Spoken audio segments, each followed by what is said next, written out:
Oh, Evan, you were getting too emotional here. Why did you blunder here? 90% of the time, there was actually some sort of reason that I blundered.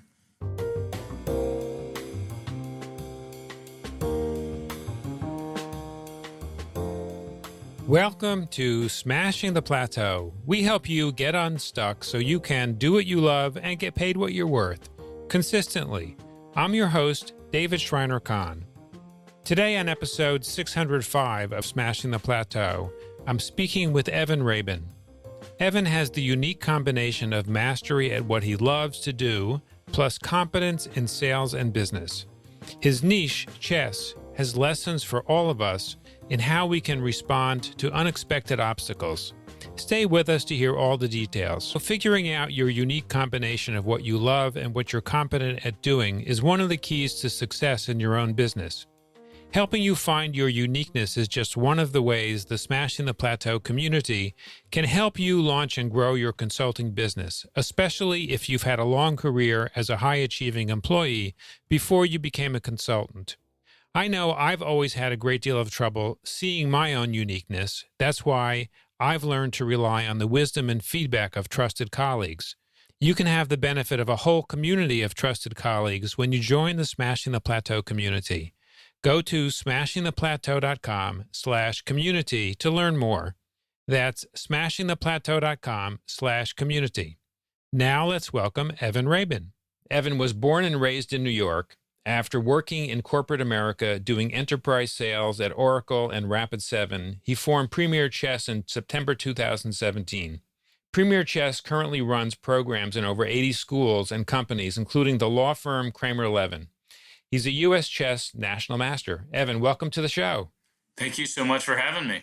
My pleasure. So tell me a little bit about your career. It's interesting.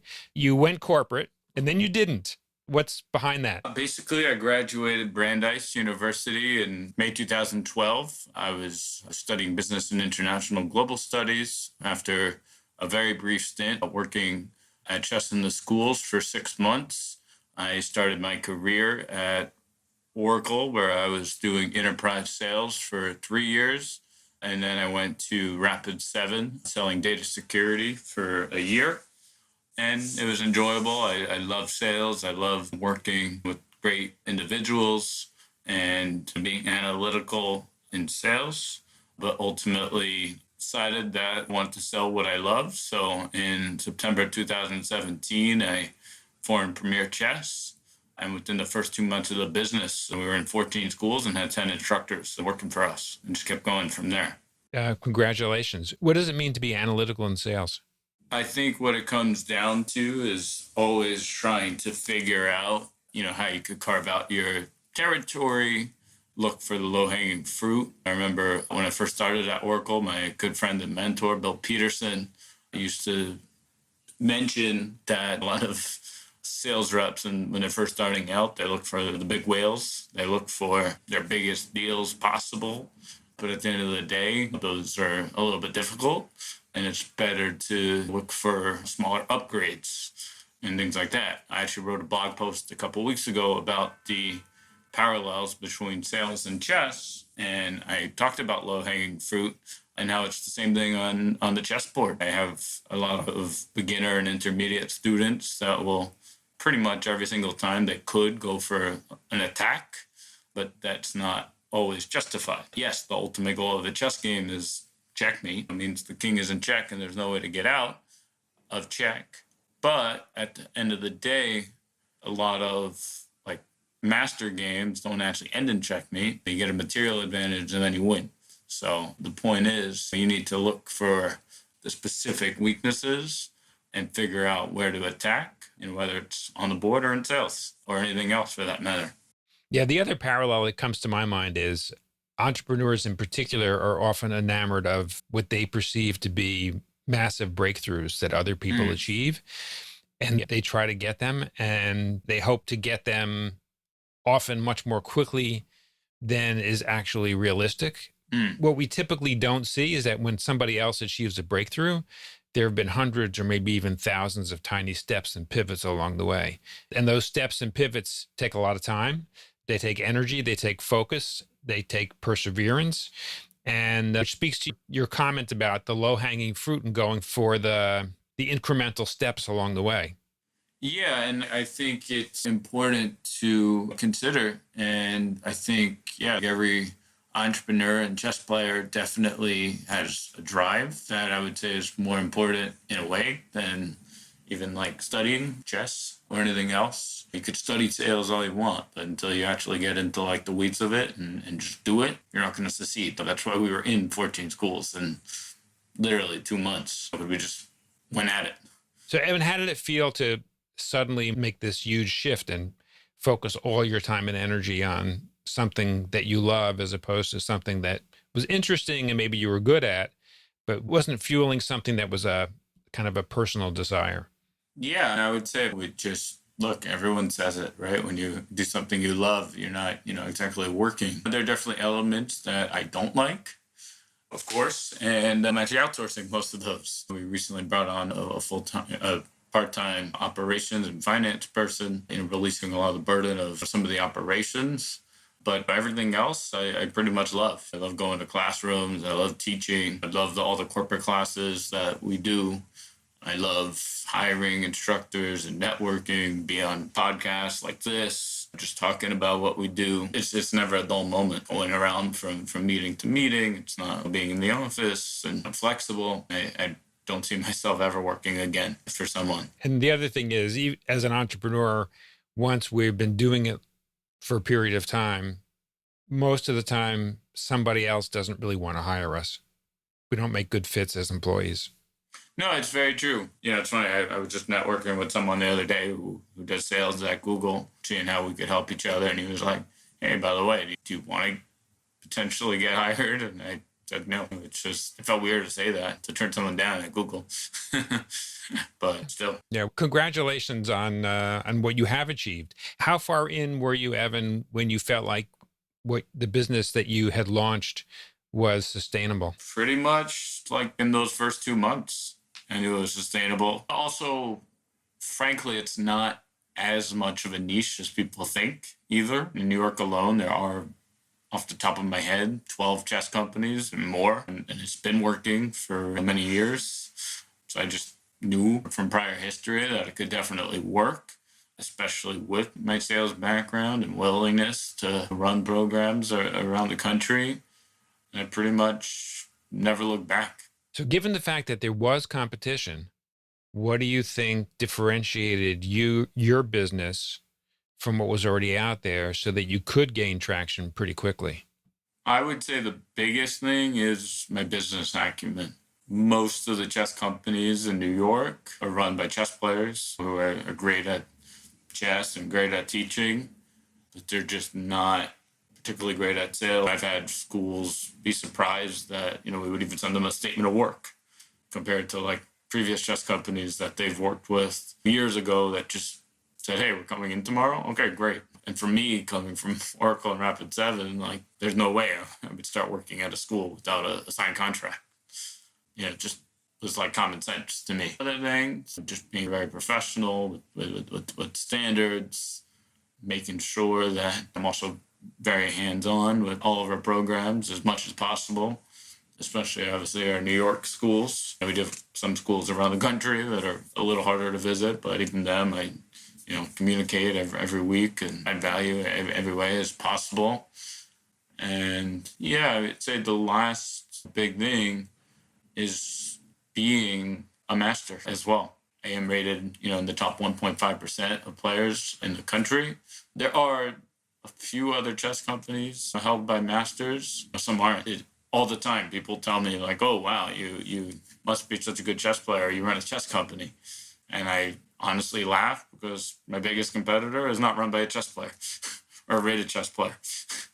It is what it is, and he actually has some great instructors and staff who are titled players, but it's definitely not like an obvious thing that you would be a strong chess player to run a chess company. So you have the unique combination of love and competence for the sector that you're in.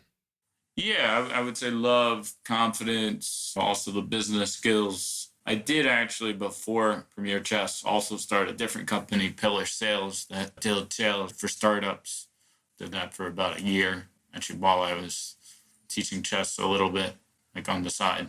And were you full-time in that other company? Mostly, I was teaching chess like 10% and doing that 90%. Ah, okay. But you weren't working in corporate at that point? No. Okay. What made you decide to start the sales company for? Actually, one of my former Oracle colleagues, Jad Shaheen, had a fintech startup, and he was at the time struggling for salespeople, and just met me one day, and he knew I was open to potentially leaving Rapid7, and then basically said, like, look, me and so many other entrepreneurs are struggling to find salespeople.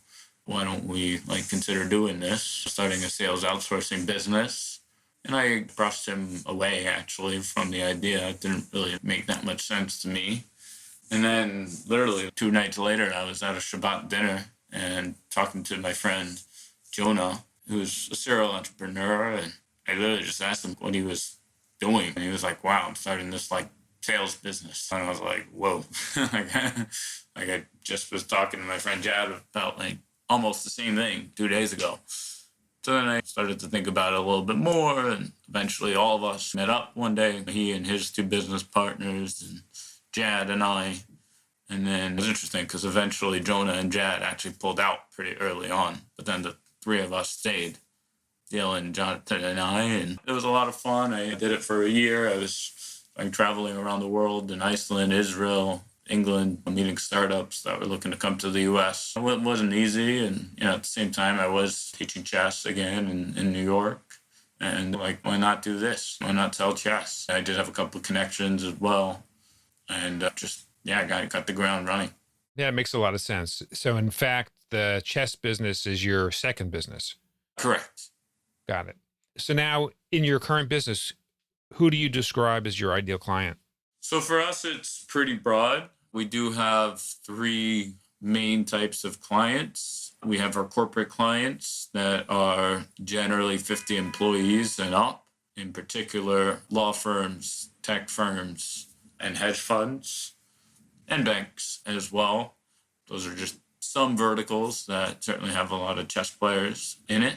Then we also do a lot of school programs all around the country, really every type of school, from preschool to 12th grade, public, charter, private, doesn't really matter. We could be there. And then individuals 3 to 100 plus that are looking to learn business and life lessons through the game, whether it be privately or in a group class. What's the most common problem you solve for them? The biggest problem we have, for organizations in particular, is just giving organizations platform basically as a playground for critical thinking and development. So we, realize that, for instance, with, lawyers at Kramer Levin, that we teach once a month, they're attorneys, they know law in and out. And many of them have been practicing for 10, 20 plus years. But at the end of the day, every single case is different.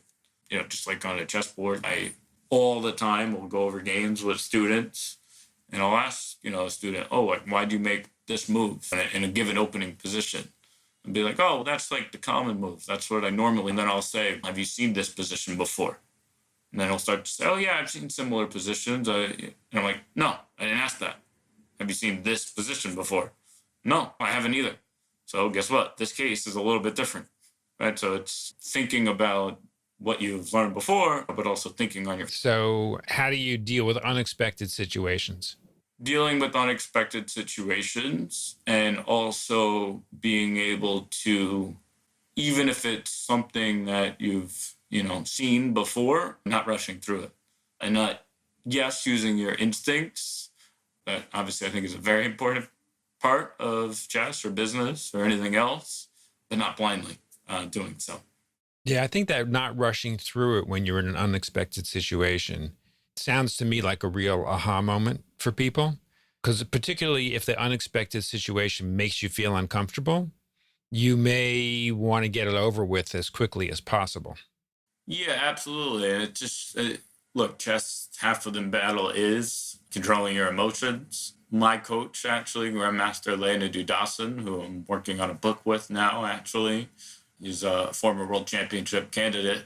I used to get annoyed at him when we first started working together because, we'd go over one of my games and he'd say something like, "Oh, Evan, you were getting too emotional." And I kept being like, "Maestro, like you're a chess coach. You're not my, psychologist." And he would then ask me, "Look, why did you blunder here?" And I'm like, "Look, I made a silly mistake. I wasn't thinking. Let's move on. Let's go to the next game or whatever." But no, he would dig into it. And 90% of the time, there was actually some sort of reason that I blundered. Whether it was I misevaluated the position, I was thinking about something completely unrelated, like an exam the next day, or I was tired and I shouldn't have even played the tournament. I did that yesterday, actually. I played a tournament because it was scheduled, but I was running around all morning before, ran home literally with a minute to spare to hop on the online tournament. And of course, I blundered the first two games. I just wasn't, in the mindset, to play. So I think it's, really important to be able to control that and be able to take a deep breath and just go. How important do you find your mindset is, and how important do you find it is to understand your emotions when you're facing an unexpected situation in order to be able to come out on the other side with a move that is as successful as possible in terms of how it positions you for the future?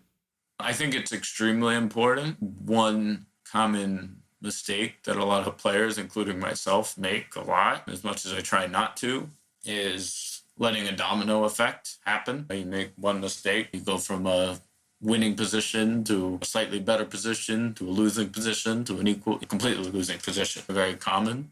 So the biggest thing I tell students all the time actually is, look, you make a mistake, it happens. Go get up, go get a drink of water, relax, take a deep breath, and come back to the board and play a whole new game, basically, as much as possible. Similarly, once people lose a game, they'll be so much more likely to lose another game and a bunch more. Yeah, I think ultimately it really is just important to take a deep breath and think about it as a game that's serious, but not like too crazy. For the folks that you teach in a business context using chess, what are some of their takeaways when it comes to understanding their mindset and their emotions when they're dealing with one of these unexpected yet critical junctures in their business? Yeah, I would say business people could struggle when there's, an unexpected turn. I think COVID-19, of course, is a very good example of that. It's a great example. Of course, probably better than anything else. But in March 2020, pretty much businesses suddenly had to stop. And some flourished, and some pivoted and flourished.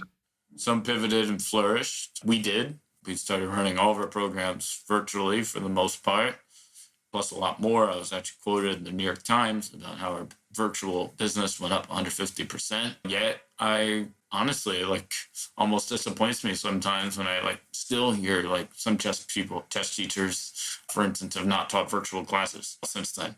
And I was just like, whoa, some of them have just been off, haven't adapted.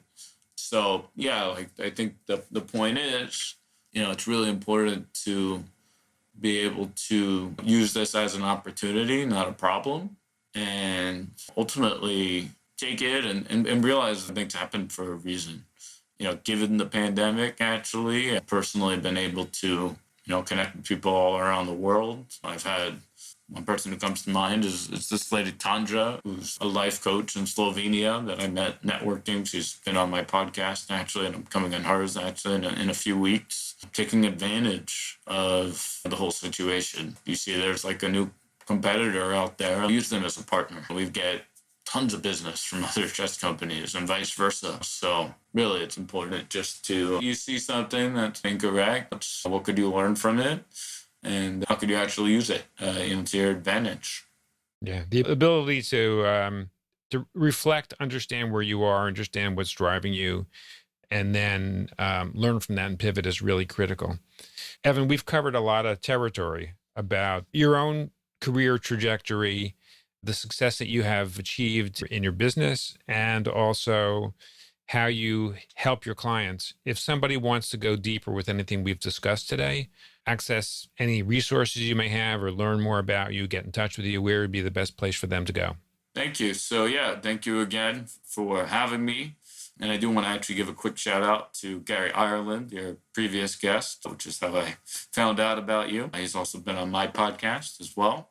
But if anyone is interested in learning more, talking chess, learning about options as a company, as a school, as an individual to work with us, you could certainly check out premierchess.com, or you could email evan@premierchess.com.